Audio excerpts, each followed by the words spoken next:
ప్రతి మనిషి జీవితం కూడా వాళ్ళ కుటుంబానికి విలువైంది. దీనికి ముఖ్యమంత్రి అని, ప్రధానమంత్రి అని, రాష్ట్రపతి అని తేడా ఉండదు. రాష్ట్రపతి జీవితం ఎంత ఈ దేశంతో పాటు ఆయన కుటుంబానికి ఎంత ముఖ్యమో, మీ ప్రతి ఒక్కరి జీవితం కూడా మీ కుటుంబానికి అంతే ముఖ్యము.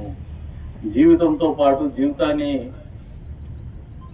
నడిచేటువంటి విధానం, జీవితాన్ని అనుభవించేటువంటి విధానం, ఆరోగ్యంగా నా 2 కాళ్ళు 2 చేతులు 2 కాళ్ళు, ఆలోచన శక్తి ఇవన్నీ కూడా ఎక్కడ ఉండాల్సినటువంటి పరిస్థితులు అక్కడ ఉండి ఆరోగ్యంగా ముందుకు పోగలిగితే సత్ఫలితాలు ఇవ్వగలుగుతాం. ఆరోగ్యకరమైనటువంటి జీవితము, ఆరోగ్యకరమైనటువంటి సమాజాన్ని సృష్టించుకోగలుగుతాం. ప్రతి ఒక్కరు కూడా ఏమారుతూ ఉంటాం. అందులో ఈ మధ్య ఫోన్లు వచ్చినాక ఇంకా ఫ్యాషన్ అయిపోయింది. ఒక పక్క ఇట్లా పెట్టుకొని పోతుంటారు. దీంతో యాక్సిడెంట్ అవుతుందో లేదో కానీ over a period of time మీకైతే స్పాండిలైటిస్ అయితే గ్యారెంటీ వస్తుంది. సో నవ్వుతున్నాడు, మొన్నటి వరకు కాలు వేసుకుంటాను నేను.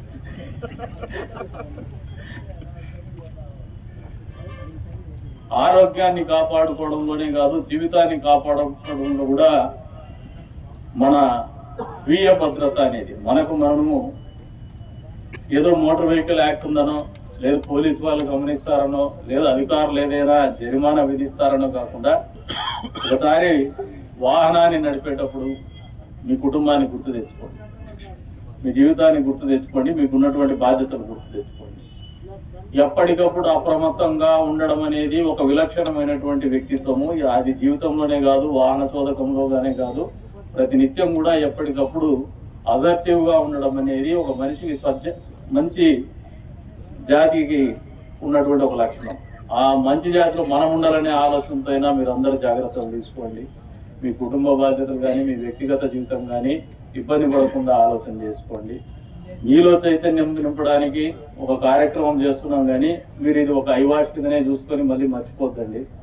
ఏదో కంటి తుడుపుతారు కింద మా వాళ్ళు ఫ్లెక్సులు వేస్తున్నారు, ఒక ప్రోగ్రాం పెడతారు, పై నుంచి మీరు చేసినారా లేదా అని అడుగుతారు. ఈ డేటా పైకి పంపాల్సిన అవసరం అని వాళ్ళకు అనుకున్నా కానీ మీకోసం ఆలోచన చేసి ప్రభుత్వాలు నిర్వహిస్తున్నటువంటి కార్యక్రమం, ఈ సమాజం హితం కోసం ఆలోచన చేస్తున్నటువంటి కార్యక్రమాలు ఇవి. కాబట్టి దీన్ని బాధ్యతాయుతంగా ఆలోచన చేయమని చెప్పేసి మీ అందరినీ కూడా కోరుకుంటూ మరొకసారి చెప్తున్నాను, ప్రతి ఒక్కరి జీవితం కూడా విలువైనదే. ఒకరి జీవితం ఎక్కువ, ఒకరి జీవితం తక్కువ అనేది ఏమి ఉండదు. ప్రతి ఒక్కరి జీవితం వాళ్ళ కుటుంబానికి, సమాజానికి అత్యంత విలువైనది. కాబట్టి దాన్ని ఆరోగ్యకరంగా, ఆనందదాయకంగా చేసుకుందాము. ప్రమాదాల బారిన పడకుండా చూసుకుందాం. నిర్లక్ష్యపు ధోరణి వీడనాడదాం, అలసత్వాన్ని వీడనాడదాం. ఏదైతే రూల్స్ మనం పాటించాలో వాటన్నిటినీ పూర్తి స్థాయిలో పాటిద్దామని చెప్పేసి మీ అందరినీ కూడా కోరుకుంటూ మరొకసారి మీ అందరికీ జీవితం విలువ తెలుసుకునే విధంగానే ఈ కార్యక్రమాలు ఉన్నాయి. ఈ జీవితం విలువను తెలియజెప్పేటువంటి పరిస్థితిలో భాగంగానే ఈ రకంగా మాసోత్సవాలు కూడా నిర్వహిస్తూ ఉన్నారనేది కూడా మీరు అందరూ అర్థం చేసుకోండి. ఇది వ్యయ ప్రయాసంతో కూడుకోండేది, డబ్బుతో కూడుకోండేది. కొద్ది వరకు సమయం కేటాయించడమే కాదు, డబ్బు కూడా ప్రభుత్వాలు కేటాయించి మీకోసం పనిచేస్తుందంటే మీ గురించి ఆలోచన చేస్తున్నటువంటి ప్రభుత్వాల యొక్క ఉద్దేశాన్ని కూడా అర్థం చేసుకోమని చెప్పేసి కూడా కోరుకుంటూ మరొకసారి అందరికి కూడా పేరు పేరున ధన్యవాదాలు తెలుపుకుంటూ సెలవు తీసుకుంటున్నాను. ఈ వ్యక్తికి కూడా ఒక కుటుంబం ఉంటుంది.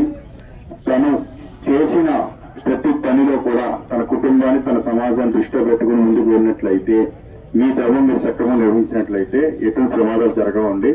దయచేసి అర్థం చేసుకోండి. ఎందుకంటే ఏదో అట్టహాసంగా ఒక రోజు జరిగే కార్యక్రమం అనుకోవద్దు. మీ గురించి ఒక వ్యక్తి ఇక్కడికి వచ్చి మీకు తెలియజేస్తున్నారు అంటే అది కుటుంబం కాదు. మీ కుటుంబం మీరు ఎప్పుడైతే దృష్టిలో పెట్టుకుంటారో ప్రతి వాళ్ళ కుటుంబం కూడా బాగానే ఉంటుంది. చాలా మంది ఇప్పుడు సార్ చెప్పినట్టుగా ఇలా చాలా విచిత్రంగా వెళ్తూ ఉంటారు. సెల్ ఫోన్ ఇలాగా దగ్గర పెట్టుకుని వంగి వంగి వంగి వంగి ఇలా తిరుగుతూ వెళ్తుంటారు. అట్లాంటి సందర్భంలో కూడా ఆటో అనుకున్న డ్రైవర్స్ ఎవరైనా సరే వీలైనంత వరకు కూడా భద్రతని మీరు పాటిస్తూ కుటుంబాన్ని దృష్టిలో పెట్టుకుని ఏ యొక్క ముఖంతో నవ్వుతూ బయటకు వస్తున్నప్పుడు ఎలా అయితే నీ పిల్లలకి, నీ భార్యకి, నీ అమ్మకి కనబడతావో మళ్ళీ అదే ముఖంతో మళ్ళీ వెనక్కి రావాలి. అర్థమైందండి? మీరు ఒక్కసారి వెళ్ళారంటే ఇంట్లో తప్పు ఆడుకుంటే గుండె ఏ రకమైన ఫోన్ వచ్చినా సరే భయం వేసుకుని ముందు భయంతో వస్తుంది ఫోన్. మరి మన చిన్నప్పుడు మీకు గుర్తుందో లేదో కానీ టెలిగ్రాఫ్ వచ్చిందంటే భయం వెళ్ళేవాళ్ళం. అమ్మ ఏదో ఎవడొచ్చిందా బాబు అన్నట్టు. సో రాత్రి 2 తర్వాత ఫోన్ వచ్చినా, ఒకవేళ ఒక కార్మికుడి ఇంట్లో ఫోన్ వచ్చినా సరే సంతోషంగా తీయగలరు. అలాగే చూసారా, మనకి ఏదైనా ఒక ఆర్మీలో పనిచేసే ఒక ఫోన్ వచ్చింది అనుకోండి, ఎంత భయపడుతూ ఫోన్ లిఫ్ట్ చేస్తారు తెలుసండి. అంటే మీకు ఇవన్నీ కూడా సెన్సిటివ్ పాయింట్స్ అనిపిస్తాయి. కానీ ఒక్కసారి మీరు మీ కుటుంబాన్ని దృష్టిలో పెట్టుకుని చాలా బాధ్యతమైన పౌరుడిగా మంచి సిటిజన్ గాని వ్యవహరిస్తూ ఇక మీద మారాలనుకున్నట్లు వివేకానంద స్వామి చెప్పినట్టు ఒక్క రాత్రి చాలు, మనం ఒక మనసు, ఒక పూట చాలు, ఒక క్షణం చాలు. ఈ క్షణమే ఈ రోజు మన ఎమ్మెల్యే గారు చెప్పారనో లేకపోతే నేనేదో చెప్పానో కాదు. మీరు మీ యొక్క కుటుంబాన్ని, మీ యొక్క సమాజాన్ని మీ యొక్క దృష్టిలో ఉంచుకుని మీ పిల్లల గురించి అయినా మంచి భవిష్యత్తు అందించాలనే ఉద్దేశంతో మీరు ముందు అడుగు వేసి ఈ రోజు ఒక చక్కని నిర్ణయం తీసుకుంటారని ఉద్దేశపడుతుంది. ముఖ్యంగా మాదక ద్రవ్యాలు, మత్తు పదార్థాలు వాడి మాకు ఎట్టి వయసు వెహికల్ మీద వెళ్ళకండి. మీరు ఎంత చక్కగా భగవంతుడు ఇచ్చిన ఆ శరీరం ఎలా ఉందో దాన్ని ఒక అంగవైకల్యంగా మార్చుకోవద్దు. మీరు మీ వల్ల ఆర్థిక నష్టము, స్వాతంత్రం కోల్పోయిన కుటుంబంలా ఉండిపోయి మీ మీద జాలి చూపే పరిస్థితి తీసుకురావద్దు. మీ జాలి అనేది ఎలా ఉండాలంటే మీ యొక్క జీవన విధానం పైన ఉండాలి తప్ప మీరు స్వయం కృపాలతో వచ్చే జాలి అనేది మీకు అది నిర్లక్ష్యమైన ధోరణితో అవుతుంది. కాబట్టి ప్రతి ఒక్క ఇక్కడ ఎవరైతే బైక్ నడుపుతున్నారో నాట్ ఓన్లీ డ్రైవర్స్ అనే కాదు, యూత్ కూడా చాలా మంది ఉన్నారు.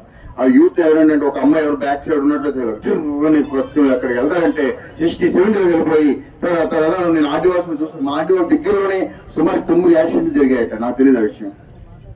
దయచేసి అక్కడ ఏ రకమైన పరిస్థితులు ఉన్నాయి, అక్కడ ఏమైనా గుంతలు ఏమైనా ఉన్నాయా, లేదా రోడ్డు కరెక్ట్ గా ఉందా లేదా అన్ని కరెక్ట్ గా మీరు మీ యొక్క చేతనత్వాన్ని కోల్పోకుండా, మీ యొక్క ఏమంటారంటే జ్ఞానం, విచక్షణ కోల్పోకుండా మాత్రమే రోడ్డుపై ప్రయాణించండి. కుటుంబాన్ని, సమాజాన్ని, మీ యొక్క చుట్టూ ఉన్న ప్రపంచానికి ప్రేమిస్తూ ముందుకు వెళ్ళాలని కోరుకుంటూ నమస్కారం. థ్యాంక్ యూ అండి.